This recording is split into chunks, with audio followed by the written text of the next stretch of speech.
Good morning, everyone. Thank you for coming to our Spring 22 Professor Circle. We are delighted to be able to continue our discussion and conversations around being an MSI. And I am extremely excited about today's session as we start talking about deficit thinking and how that impacts students and all of us here in the Academy, and the fact that we have two experts right here on our campus who can dissect and take deep dives into this subject matter. I'm just really thrilled. So just as an introduction, as we continue to explore what it means to be a minority serving institution, this spring 2022 Professor Circle will, as I said, take a deep dive in what deficit thinking is in the Academy. As stated by Chelsea Heinbach and Rosan Mitola, and another author by the last name of Rinto, in the book Dismantling Deficit Thinking in Academic Libraries, educators often default to deficit thinking, an unintentional, harmful mindset that aims to support students by attempting to fix their perceived shortcomings. So before I hand our session over to Chelsea and Rosan, I would like to read the land acknowledgement, and then we will be able to begin. The University of Nevada, Las Vegas wishes to acknowledge and honor the indigenous communities of this region and recognize that the university is situated on traditional homelands of the Nuivi Southern Paiute people. We offer gratitude for the land itself, for those who have stewarded it for generations, and for the opportunity to study, learn, work, and be in community with this land. We encourage everyone in this space to engage in continued learning about the indigenous peoples who work and live on this land since time immemorial, including the Las Vegas Paiute tribe and the Moapi Band of Paiutes, and about the historical present realities of colonialism. As one of the most diverse universities in the United States, UNLV believes it is important to recognize and appreciate the use of Southern Paiute land as part of its mission to be a welcoming and inclusive place for working and learning. And with that, I hand this session of the Professor Circle over to Chelsea and Rosan. And again, thank you so much for agreeing to kick this particular Professor Circle off for Spring 22. Thank you.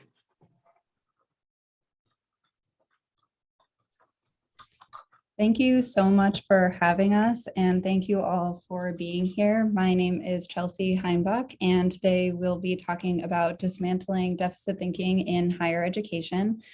Just one final thank you to Dr. Barlow and the Intersection for having us here to discuss this. So again, my name is Chelsea Heinbach, and I'm a teaching and learning librarian here at UNLV Libraries, and I'm here with my colleague, Rosan.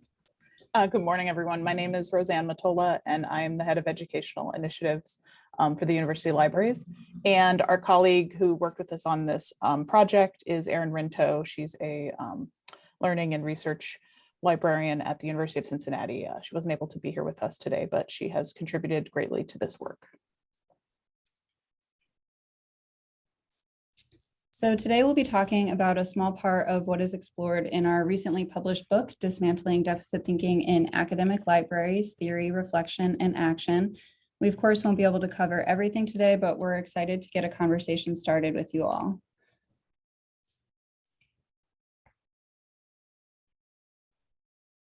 And so we will do a general overview of deficit thinking and a bit about how it negatively impacts students and how it can manifest in higher education.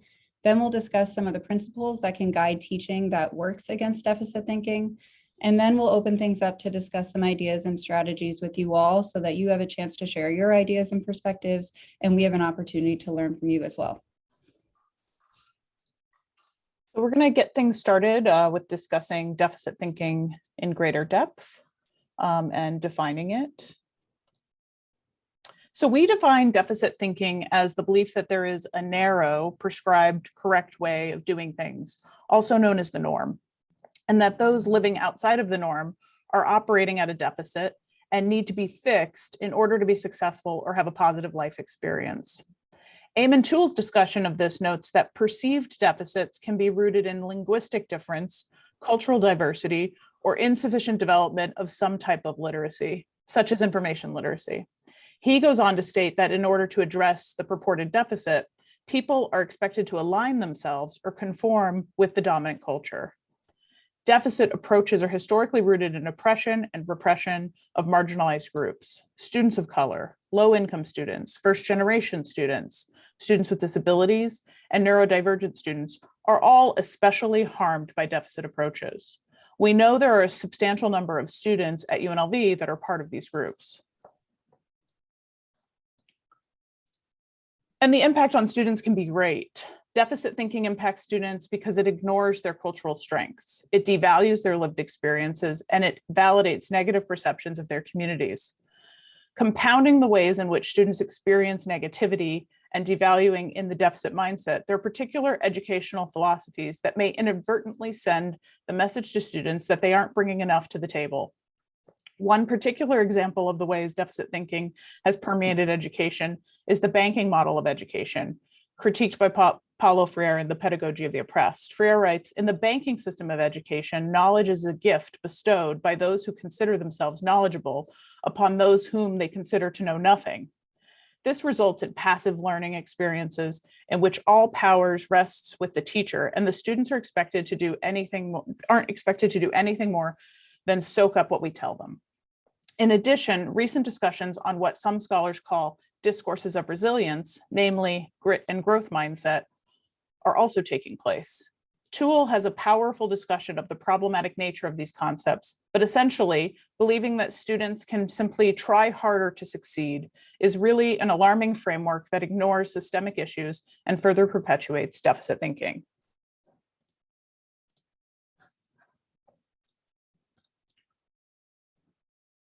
Deficit thinking is especially harmful to students who are marginalized. Bell Hooks writes, students from marginalized groups enter classrooms within institutions where their voices have neither been heard nor welcomed, whether these students discuss facts or personal experience. Educators often view the classroom as the primary or the only place learning happens, which discounts the learning that occurs in other parts of our students' lives. As college students, our students have cultivated useful skills and important relationships, including the ability to manage their own time and responsibilities, so as to navigate high school and matriculate to the university, the ability to operate as a member of a family or a social group, and the ability to find and use information to inform their life choices.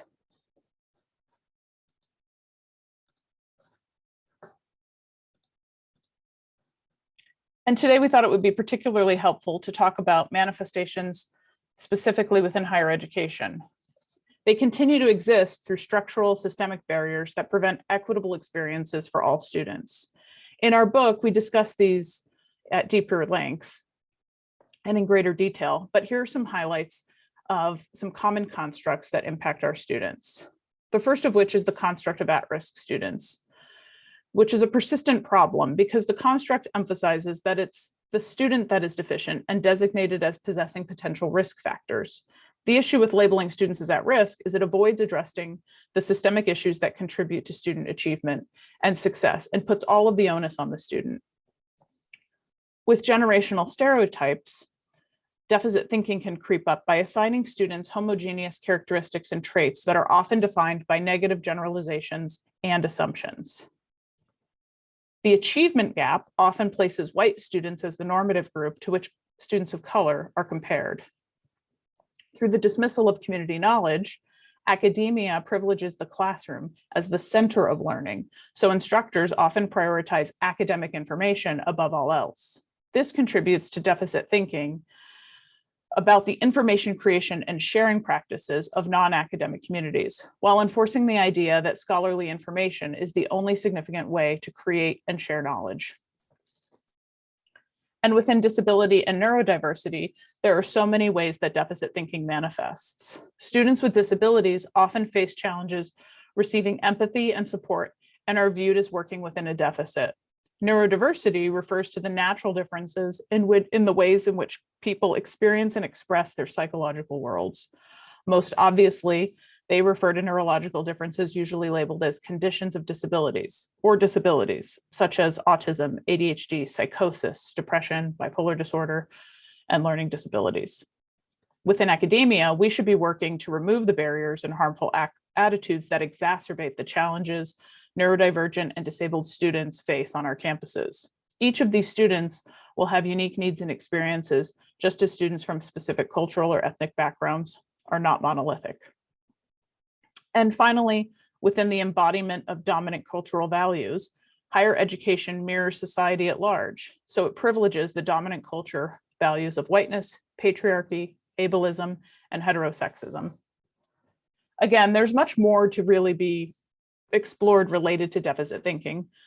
So we encourage you to read more and find out about this, especially if this idea is new to you. But we want to now turn our attention to the ways that we can combat deficit thinking and move towards inclusive teaching.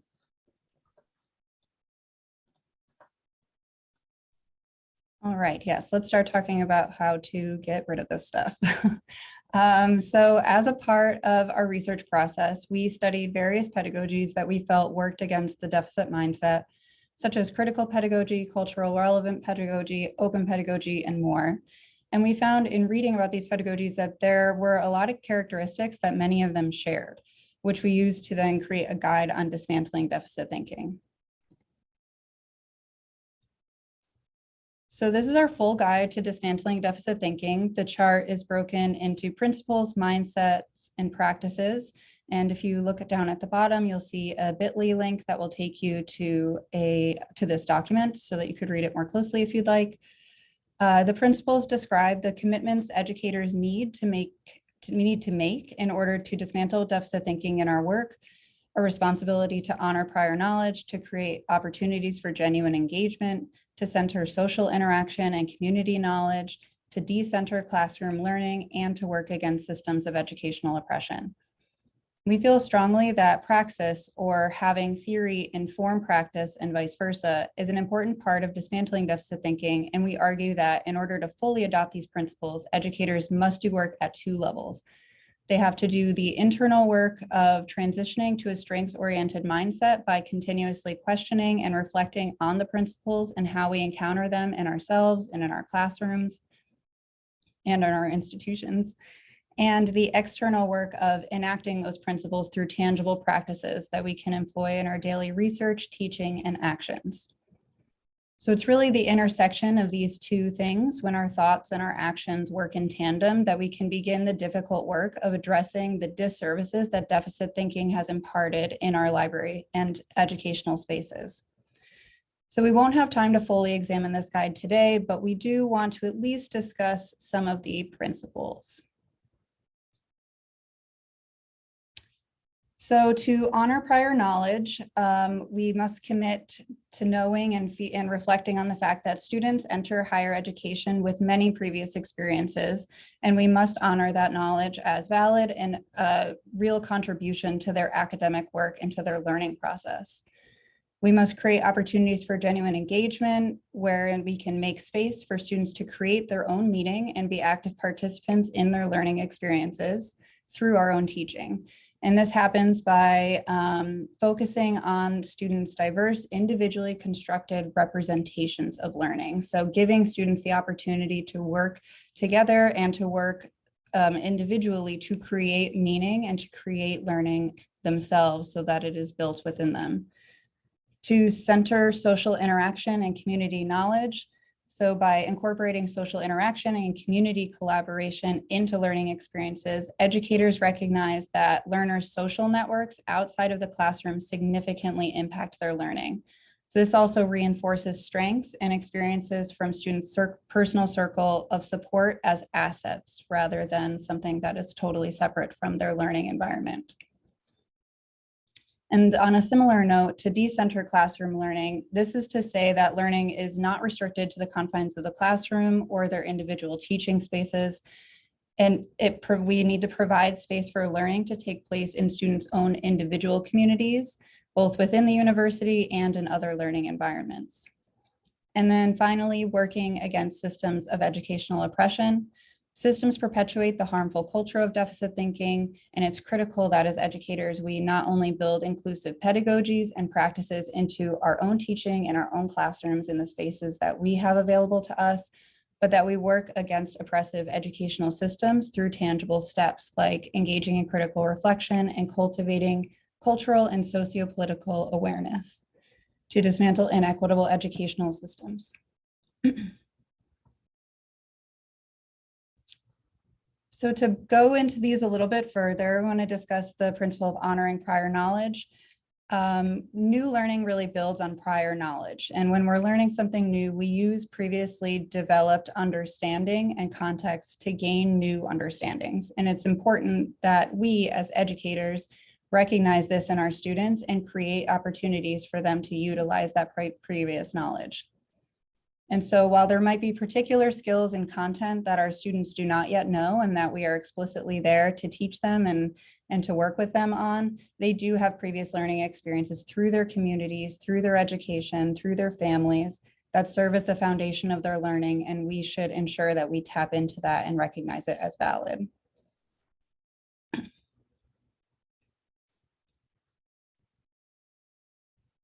Another important principle in a little bit more depth is creating opportunities for genuine engagement. So it's important to acknowledge, again, that learning is constructed and create opportunities for students to construct their own meaning and be active participants in their learning. Ideally, students can drive the curriculum and their learning experiences so that they're invested in them. And this kind of meaningful learning often is developed through authentic tasks. So one way to do this through authentic tasks is to showcase and incorporate open platforms like WordPress, Tumblr, wiki software that allow students to create projects for a broader audience, like tutorials, videos, blogs, other resources, and that can be used by other students and folks outside the academy. Much of the work that students do throughout their time in their entire education really feels arbitrary to them, and they're not quite sure why they're being asked to do it. And it often holds a small audience. So open projects with broader audiences and different stakes can offer an opportunity for more genuine engagement with the learning and with the material.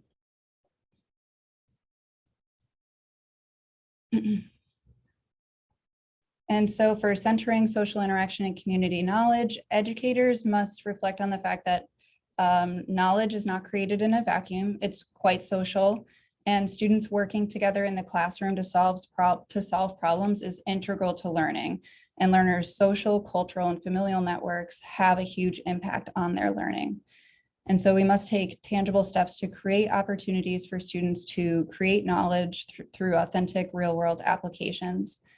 And some ways that you can do that are by utilizing problem-based learning, such as having a class work together on solving an open-ended problem, by assigning projects that emphasize community pride, and encouraging students to bring the expertise and research strategies of their communities outside of the classroom into the classroom.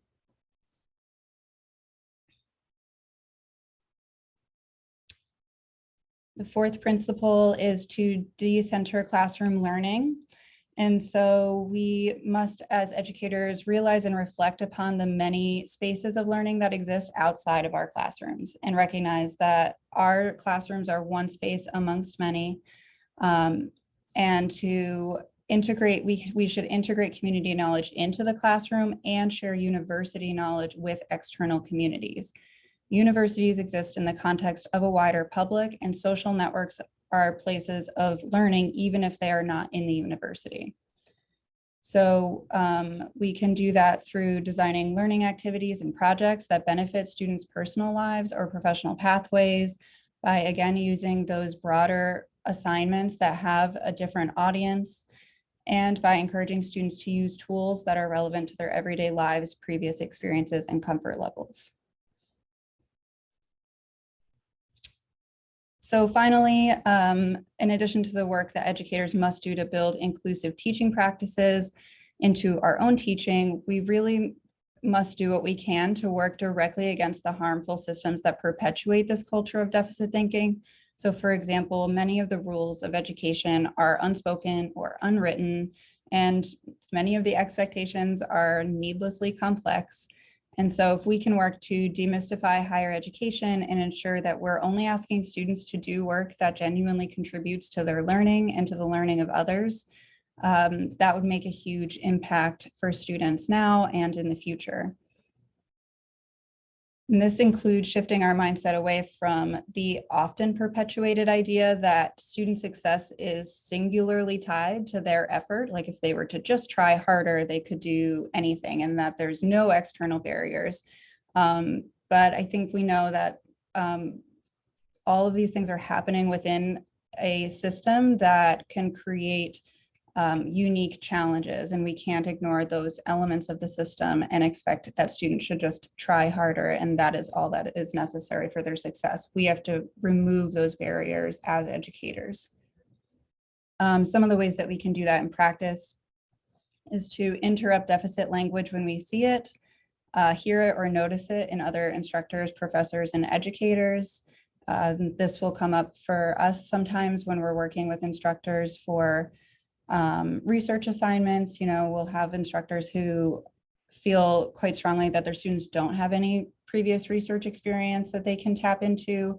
And it might be true that they've never written a paper or done an assignment quite like this one, but there's plenty of experiences that we can tap into. And so pointing out those things can be really helpful. We can also problematize some norms of academic discourse process when we're teaching it. So kind of complicating this idea that academic authority is absolute and that community authority is completely secondary and unimportant, and to develop opportunities for students to critique aspects of higher education. I think that this is one of the most challenging principles to put into action in various ways, but likely the most important.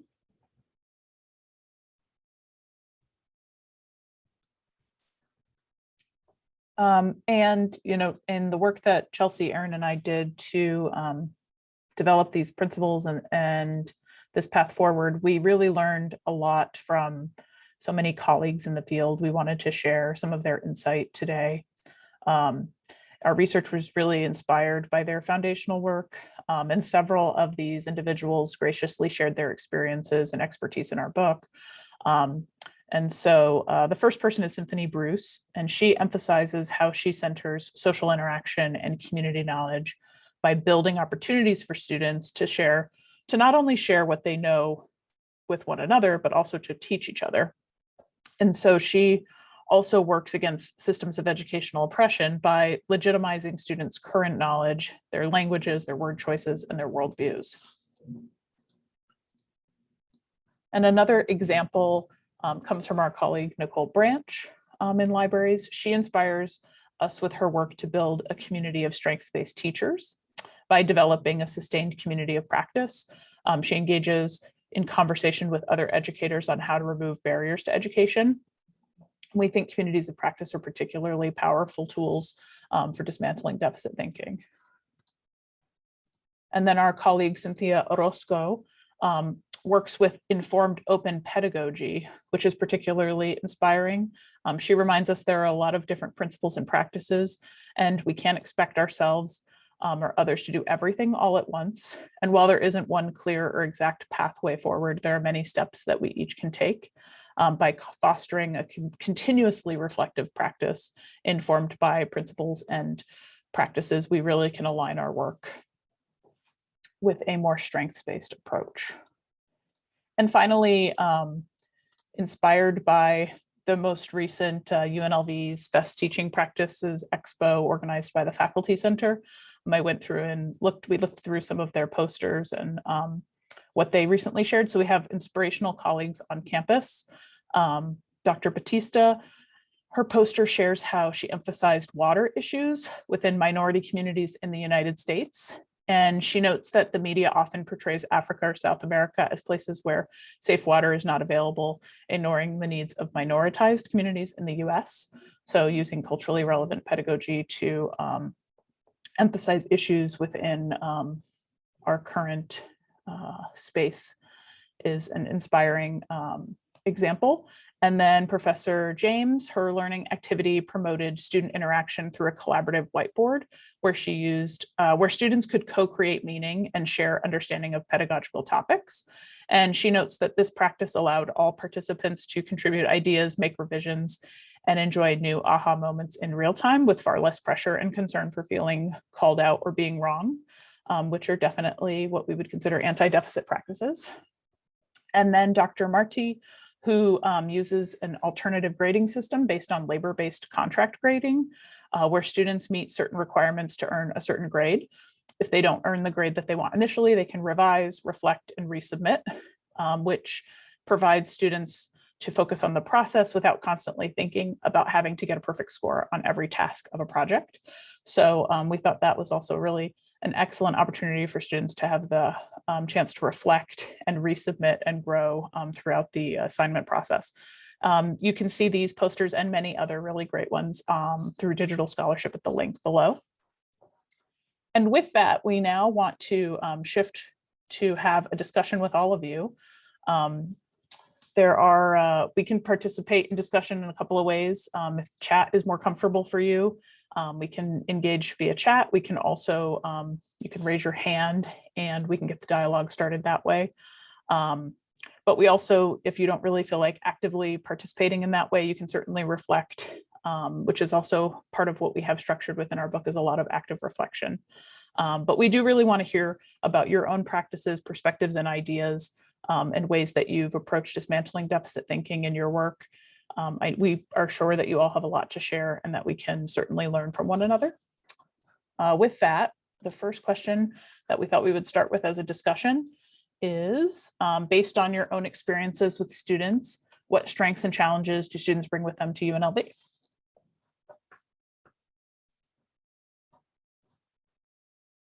Although I do not work as a faculty member, I did teach part-time, and I've done all other kinds of, engaged in all other kinds of educational or academic arenas. And the one strength that I see that everyone brings with them is their lived experience, which they do not get enough credit for. And one of my most favorite folks to quote is Richard Pryor, who says, old folks didn't get to be old by being stupid. So when you let people bring their lived experiences to part of how they respond, it's a much richer environment and it engages them, knowing that they are of importance and what they've said is of value. And you now have created not only a learner, but you've got someone who wants to do and be a part of and can be a change agent. So I did want to, I really appreciate this presentation. It just, for me, fortified how I do the work that I do, whether it is as a teacher or an administrator. I think it's important to note that we're always all teaching, whether it be in a formal classroom space or not, that every interaction we have with students is an opportunity for us to teach and learn from one another. And I think your emphasis on lived experiences just echoes a lot of what we believe. Looks like there's a couple answers coming in through the chat. We'll see if some more come in. If anyone else wants to share anything, we have more questions to work through as well. Stephen, it looks like you have your hand raised. Yeah, Anna just mentioned the exact word that came to mind when I thought about strengths and challenges of our students. Resilience, I think obviously is a strength that they bring with them, but that's also a challenge they bring with them because they've had to be resilient. And so I think I've noticed a lot of students don't have the luxury of being full-time learners. I think our students from early ages have been stretched in different directions and given responsibilities other than learning. And so I think when they get to college and the expectation is that your job is to be focused here with us, that's not their reality. They can't be in many situations. And so I think that that creates a really unique set of challenges, just because, like you said, the deficit gap here is that we expect them to show up and have tuition paid and be a full-time learner, when in reality, a lot of them are showing up working nearly full-time and have other responsibilities at home. And that doesn't align with the university, the traditional university expectation or experience.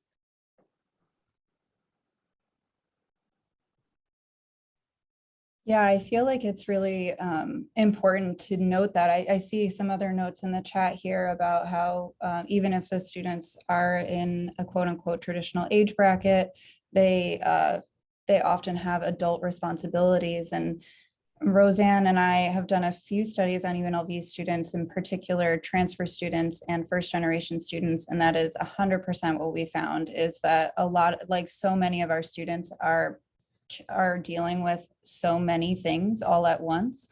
And it can be really challenging if we don't acknowledge that all of those things also inform their learning, then we're not going to get very far, right? Like in good and bad ways. Like we need to acknowledge that their time is stretched. They have a lot of different responsibilities that they need to take care of. And then we also need to acknowledge they have the strength of, time management, of prioritizing, of communication, right? Like all of those skills are necessary to handle all the other things going on in their lives. So it's interesting how I feel like in education, we often want to separate these two things into different realms, when in reality, it's all happening all at once, especially in the lived experiences of our students who are doing all of this at once.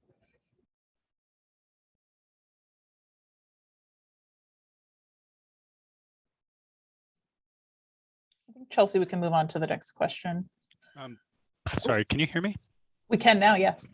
Wonderful. Kind of dovetailing on what everybody else was saying there, I think that the number one challenge I run into with my students is that they're very busy. And so when you move beyond, I teach engineering courses, and when you move beyond the stuff that feels like standard engineering class, go do your homework and take notes in this class session, the more creative you ask the students to be, the more stressed they feel by that. So make me an infographic explaining this concept. They feel that like 2/3 of the time spent on that is dragging and dropping and rearranging boxes and making it look pretty. And they miss the value of what you're saying in terms of peer education and building learning community. As they go through it, they're like, I just want to know how to do my homework. Can we do that now? And I'm just curious if anybody's experienced that, or if you have ways of kind of navigating, asking the students to do more creative style things, like the table you sent out. Man, that thing is so cool. It's just that I can't get my students to do it. Yeah, I think it's fair to kind of acknowledge that most of our students, from my anecdotal experience, I haven't studied this, but I feel like our students are coming from a K-12 system that does not take these principles into consideration, and that is very hyper-focused on the right answer, the best grade, these very quantitative aspects of education and then students obviously carry that with them, and the level of stress and anxiety that comes with.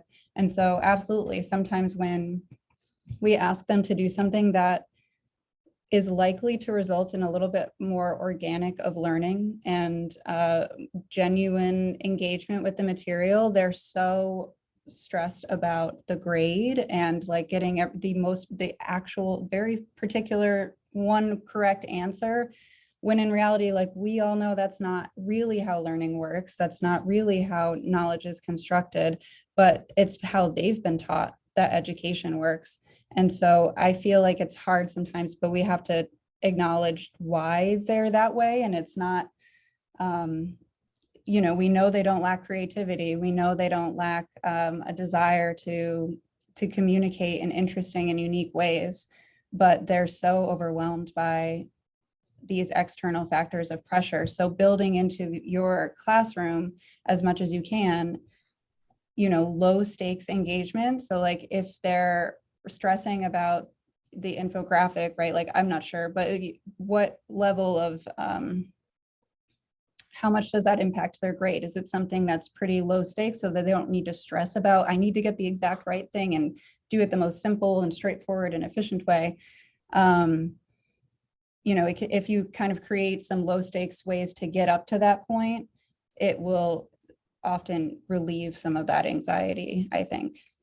I think like, and with what Dr. Marti's work as well, with the kind of having multiple iterations of a project, having those things, you know, scaffolded step by step in low stakes, engaging ways that are not focused so much on grading. That's great. Thanks so much.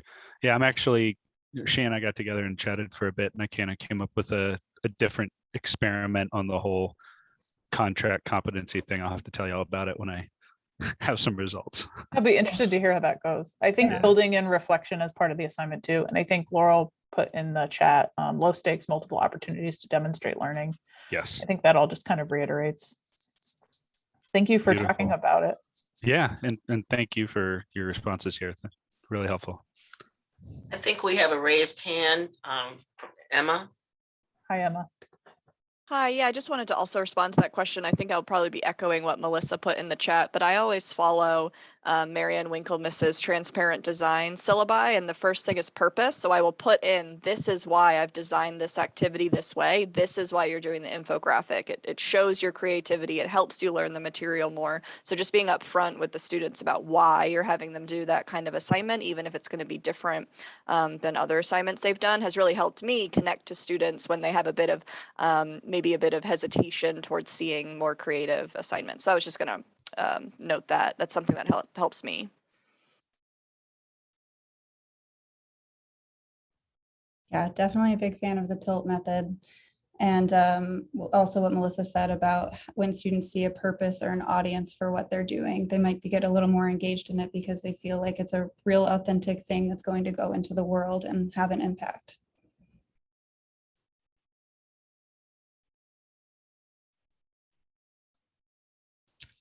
So the next question we'd like to chat with you all about is, where have you noticed barriers to students expressing or using their strengths in higher education?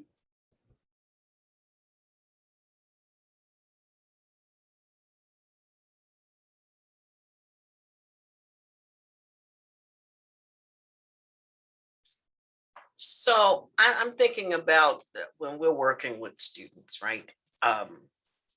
Obviously outside the classroom, and what we experience a lot with our students is them not wanting to, I guess, give you the wrong answer or not to meet what they feel your expectation is of them, right? And so they spend all of this time stewing over and freaking out and all these other things about trying to meet what they think we expect of them, and in doing that, then they will tend not to recognize or even operationalize the strengths that we're trying to help pull out for them. That's one of the biggest things that we've been noticing here lately in particular.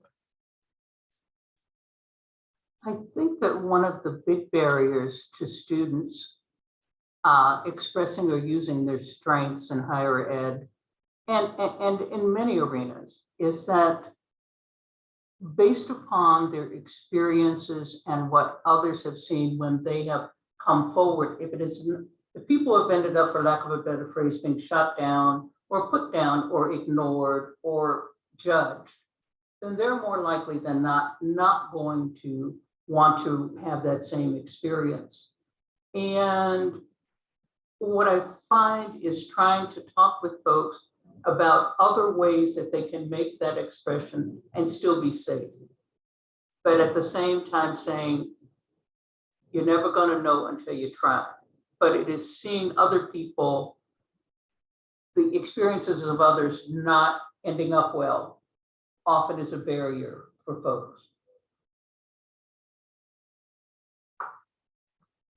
Oh, and by the way, we can't forget some of the cultural things that come along with different populations, how females relate to males, how males relate to females, what happens in this culture when you are in this kind of exchange. So many of those, again, those lived experiences, those part of the culture are there. And you sometimes have to help folks find ways to work through, with, or around those elements. Stephen? Yeah, I would just say, to answer your question explicitly, I think one of the biggest barriers that students have is even being able to identify their strengths, because what they have been told are strengths may lie outside of something that is familiar to them. And so they may have a strength and they don't even know how to self-identify that. So I think education around this topic of helping students understand what's a strength, even if it may be non-traditional, is really important to get to the point where they can express a strength, right? So identifying that strength has to happen before they can express it, and expressing it is built on confidence and expressing it, kind of going back to what Barbara just said.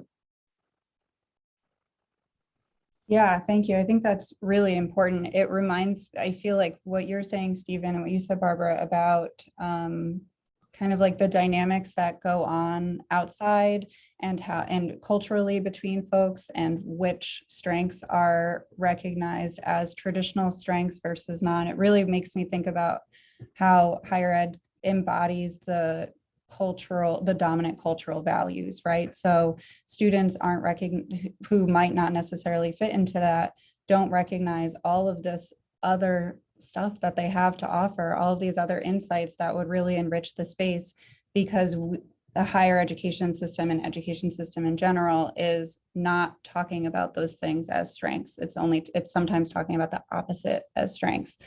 And so it can really encourage that imposter syndrome that I see folks talking about in the chat. It can really encourage, cause folks to feel what Dr. Barlow was saying about that they're not going to live up to expectations. They're not going to meet the expectations. And so, being clear about those expectations, decentering what education values, and opening it up and making it more broad and being explicit about that with your students, I think can make a huge difference. Thank you. I love all of these insights. Kyle? Thank you. I really appreciate this conversation, and I a lot of messages that are coming through in the chat, I definitely agree with as well.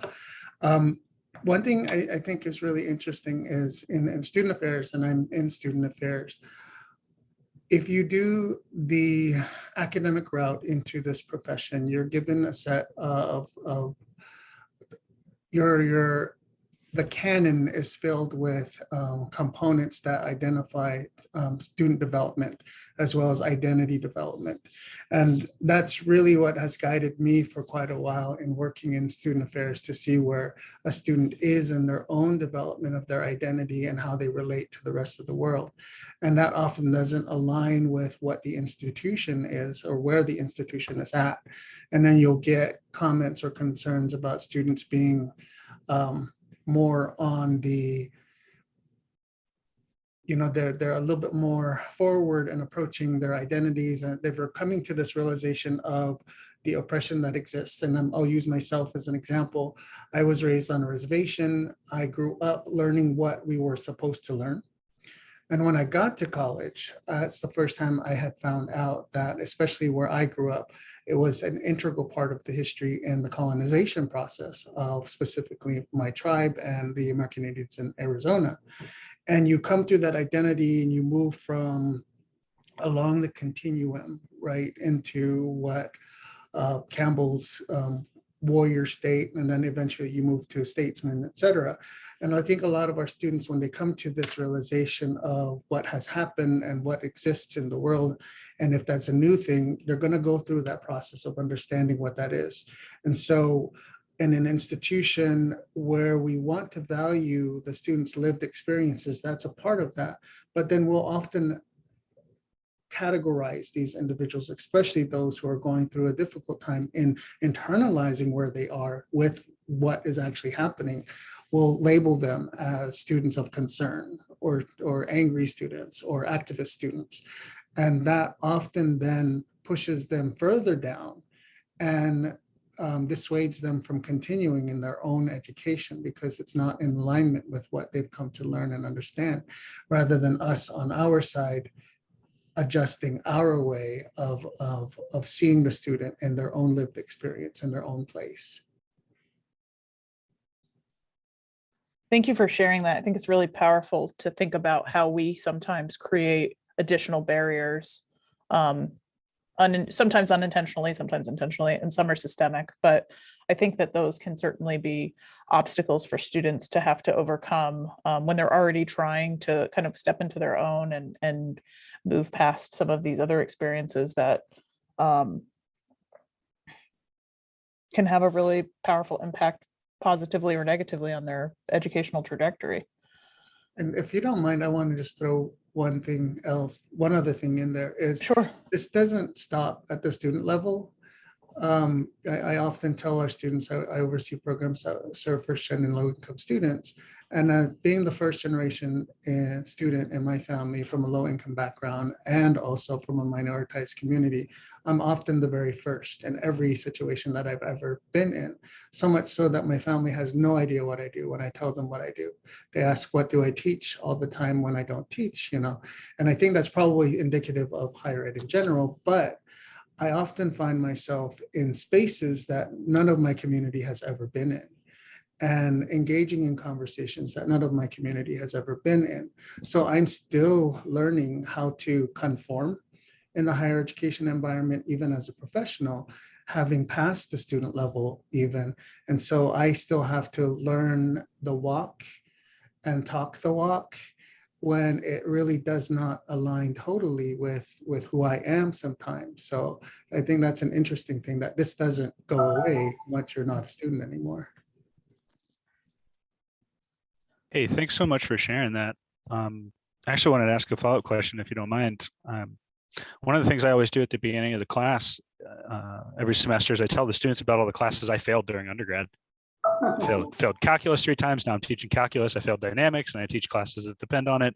And I just try to get this image to the students that, you know, learning is nonlinear and success doesn't look like getting it the very first time, despite all odds. And we often find ourselves having to double back and you know, break from the original plan.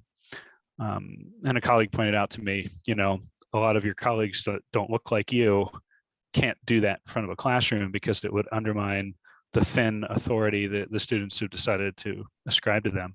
I'm just wondering, like, is this a shared experience? Is this something that some folks are able to do and others aren't? And is there a way to kind of build towards a better version of that?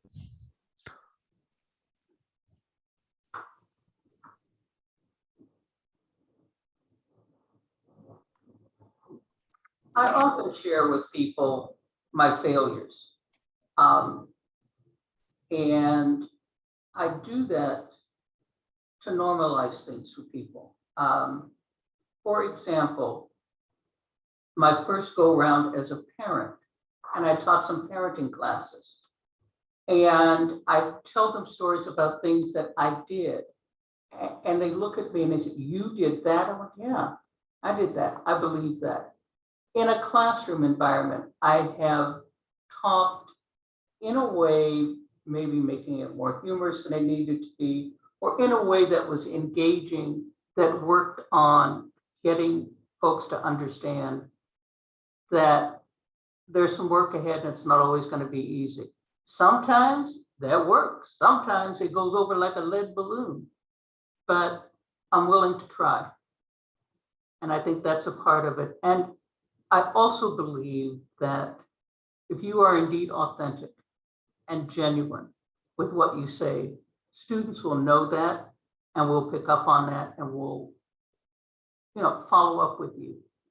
So it's a mixed bag, is the best I can say.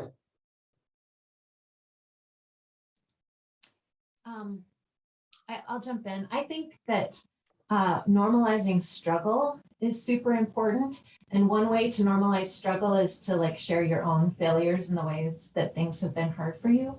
But, those of us who don't come into the classroom with like the same authority or the same perception of competence, we can do that in other ways by just letting students know what they can expect in a class. Just let them know from the outset, this is going to be hard and it's going to take this particular amount of time. And I don't expect you to get it, on the first try. And the ungrading or the contract grading is a really good example of that.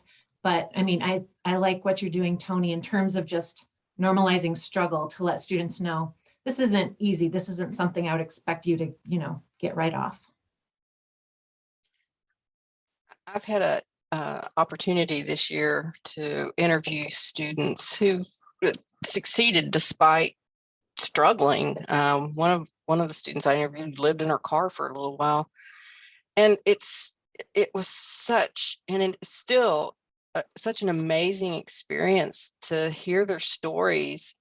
And we're going to share those stories during Student Achievement Week. But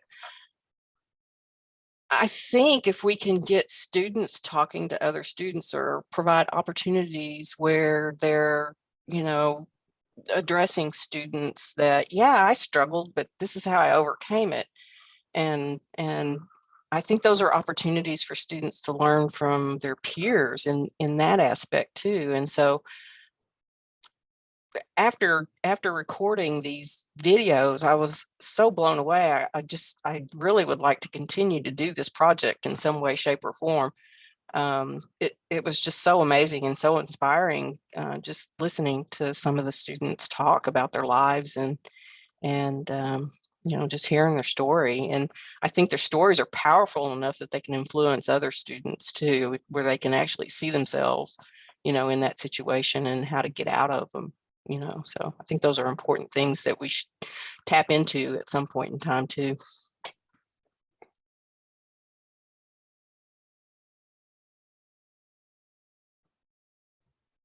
Hey, thank you so much, everyone, for sharing. I think we are close to running out of time, so we'll skip to the last question.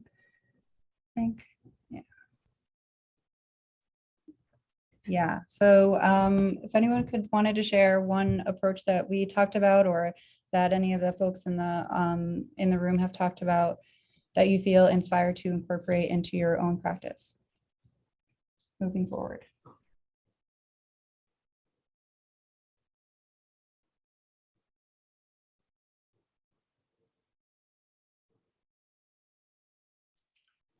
So what has inspired me about this conversation today, and I want to thank you all for doing it, is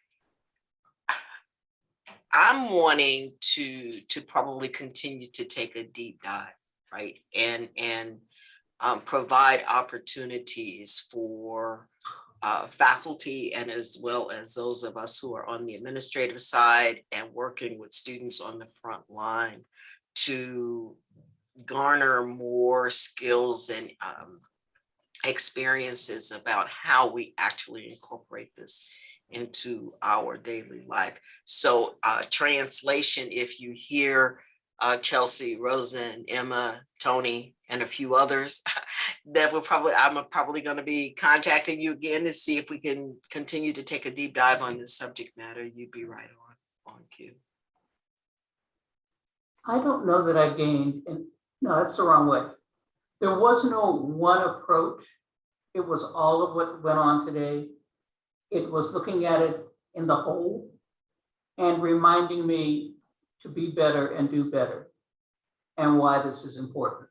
So there's not one single element. It was the entire package. Great, thank you. Stephen, did I see your hand up? Yeah, I really like the idea of the labor-based contract, right? Reviewing and reflecting. I think that rarely happens in higher ed, at least from what I've seen. Secondly, I like the idea of sharing failures. One comment that I did want to make, and I wasn't sure which question to tie it to, was one of the biggest issues that I see, especially with us being a minority serving institution, is the life experience that has taught so many of our students to expect and accept rejection or failure without challenging it, without saying, hold on a second, why is this wrong? Why can't I get another chance? For example, students who get unenrolled because they didn't accept their financial aid on time, right? So many of those students just roll over and say, oh, I guess I did it wrong, right? No, there's a way to get back in class. There's a procedure. You just haven't learned that you can say no to no, right? And that's because they have just been told no and rejected and seen failure so much that they think it's just part of their life. And we've got to teach them that that's not always the case. Sometimes you have to accept failure, right? But challenge it if you think you've got a reason to challenge it. And so many of that just doesn't occur to so many of our students because of their lived experiences. I think part of it's also the hidden curriculum of higher ed. We didn't really get at that yet today, but I think some of the stuff that Kyle was talking about gets at some of that hidden curriculum and the ways that we can make that less of a structure that students have to navigate, I think will increase their success.